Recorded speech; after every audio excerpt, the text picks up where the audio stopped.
Keep ancient lands, your storied pomp, cries she with silent lips. Give me your tired, your poor, your huddled masses, yearning to breathe free, the wretched refuse of your teeming shore. Send these, the homeless, tempest-tossed, to me. I lift my lamp beside the golden door. 1883, written in aid of the Bartholdi statue.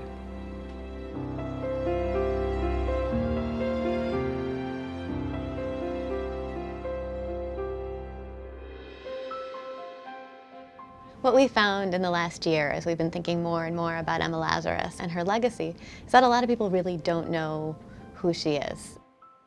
She's most famous for writing a poem called The New Colossus, which is now inside the Statue of Liberty. And as we were exploring her biography, we were able to see that she led such a complex life that actually sheds light on the complications that I think we're living through today. So we thought looking at how Emma dealt with these issues would be inspiring for a new generation. How did Emma act in the world? And how did she express herself and shine light on issues important to her?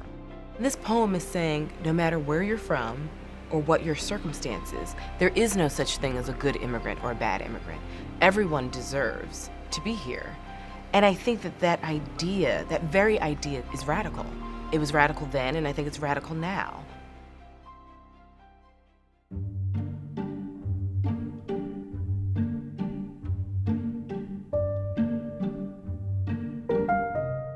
Emma Lazarus was born in New York City in 1849. She was a fifth-generation American from a very well-known, established Jewish Sephardic family. She grew up for much of her life in a beautiful brownstone on 14th Street. She was the fourth of 7 children, so she grows up in a lively household, one in which education was valued, so she most likely was tutored in her library.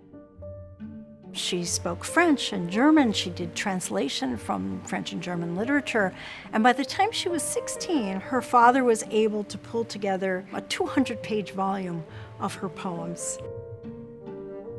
It's very uncommon to have someone be able to write so much, but she kind of lived and breathed letters.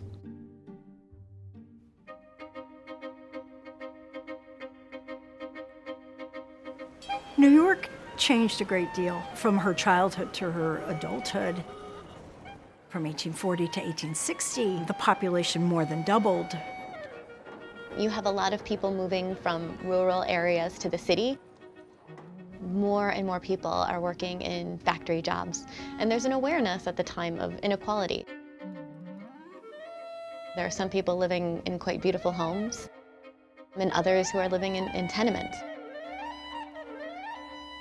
And in addition, you have immigrants moving in. So all of these things are at play in the world that Emma grew up in. One thing that happens in the course of her lifetime is that there's actually an uptick in anti-Semitism. There are people who are saying Jews as a class, Jews as a whole, are X, Y, and Z. And so there were a lot of stereotypes, just as there were stereotypes of many immigrant groups at the time. She was always the Jewess, wherever she went. Even her best friends spoke about her as one of the strivers. There was coded language and not so coded language when they were writing among themselves. And we have those letters because her friends were famous people. So we can see what they were saying behind her back. And it's not pretty. She had been writing about Jews. She had been writing about her own ancestors. And when the pogroms happened in Eastern Europe in 1881, Emma Lazarus was already churning with the questions about how to be a modern Jew and what it meant to live in two worlds.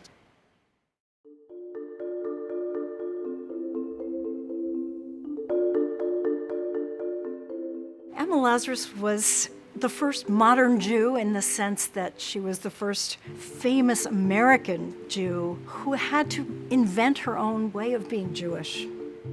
Her family had been in New York for several generations, and by the time she was born, her family wasn't necessarily practicing every element of Jewish law. We know from conversations with her friends that she observed the holiday of Passover, the Day of Atonement, Yom Kippur. But for her, first and foremost was kind of the connection she had to Jewish people that she achieved in part through her study. She read lots of history. And also the sense of connection she had to Jews, even if they came from very different class backgrounds or they immigrated from different places. A lot of other people in the established Jewish community could have said, oh, they speak another language, they celebrate the religion in a different way, that's not really us. But she felt a sense of connection and felt obligated to help newly arrived Jewish immigrants. It was, we could say, a life of tikkun olam, a life of repairing the world, a life of a Jewish mission, but it wasn't a life of religious observance. So she had to think outside the box. And I think her way of life resonates with our contemporaries.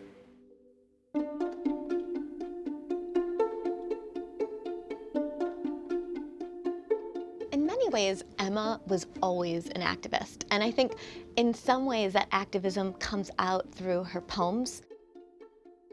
But in the more traditional sense of what it means to be an activist, I think that really gets going in the 1880s. Emma Lazarus responds to the arrival of many East European Jews who are coming in large numbers. They're fleeing persecution in Russia, and the existing agencies don't have enough space to house these refugees as they arrive. And they're brought over to Ward's Island in the East River, and Emma goes to visit them there. Now, she can't speak to them, she doesn't know their language, but somehow she's able to connect to them. So she threw herself into the cause of welcoming and caring for and educating and finding jobs for Eastern European Jewish immigrants. Even more importantly, she became an advocate in her writing. Emma Lazarus is most known for the New Colossus, but she has other writings as well. And there's a phrase that she wrote that has been used by other activists, which is, until we are all of us free, we are none of us free. That's a call for people to take responsibility for others and to kind of understand that you yourself aren't really free if there are people who aren't free.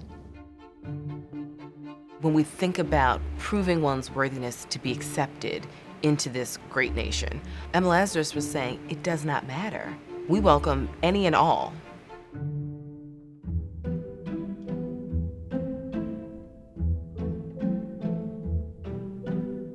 The story goes that a woman named Constance Carey Harrison went to Emma and said, I'm collecting poems, I'm collecting drawings in order to auction and raise money for this beautiful statue that the French have sent over. And Emma says, I don't write on command. And Constance Carey Harrison says, but Emma, think of the refugees you're working with. Think of how they'll see this statue in the harbor as their boat comes in. And the story goes that Emma says, oh, I'll do it. And 2 days later, comes back with the new Colossus. And that was the occasion for writing this poem in 1883. And right after it was written and read at this event, it was published in January in a kind of small circulation magazine, mentioned a few times, and then it sort of fell out of view.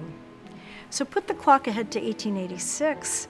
By then, Emma Lazarus is quite ill, and she's in England, and she decides, instead of writing poems, she just doesn't have it in her, she's going to edit her poems. So she writes this manuscript of her poems, and she puts that poem first.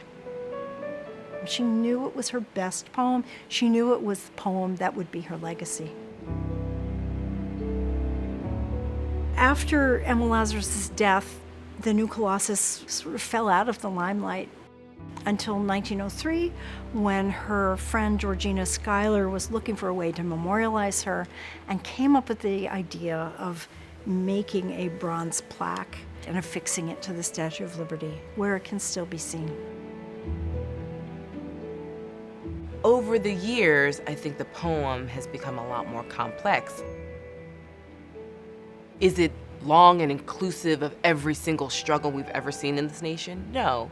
But I think that there's a kernel of truth for everyone to sort of identify with something in that poem.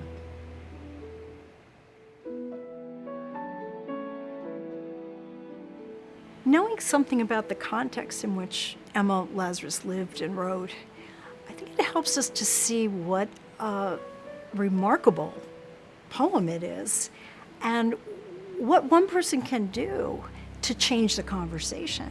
So what we want you to do is think about an issue that's important to you and write about it.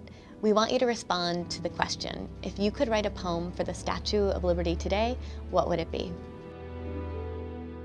Okay, so we went to the American Jewish Historical Society and we learned all about Emma Lazarus and her poem called The New Colossus. So what I want you to do right now is I want you to think about what you want your message to be for newly arriving immigrants, or the message. I firmly believe that young people are ready and willing and completely able to stand on that pedestal and give us the new Emma Lazarus, or the newly envisioned version of Emma Lazarus. We just have to listen. For all her storied strength, Lady Liberty weeps as she stands, as what she symbolizes is crushed to dust in politicians' hands. Her people ignore her and refuse her protection, and allow her glistening beige skin to be tarnished by hate. They allow her hope to fade to a melancholy silence, and her skin to melt into muddy green, losing its shine. Here your words are not twisted to insults, but crafted to songs. Here the mighty arguments of peace are indestructible. Our differences unify our love. But let one thing be clear. We welcome you to enter here with open arms. Though some may allocate for you to fail, the foundation of this country will prevail. So fear not of what is unknown, and welcome to America, your newfound home.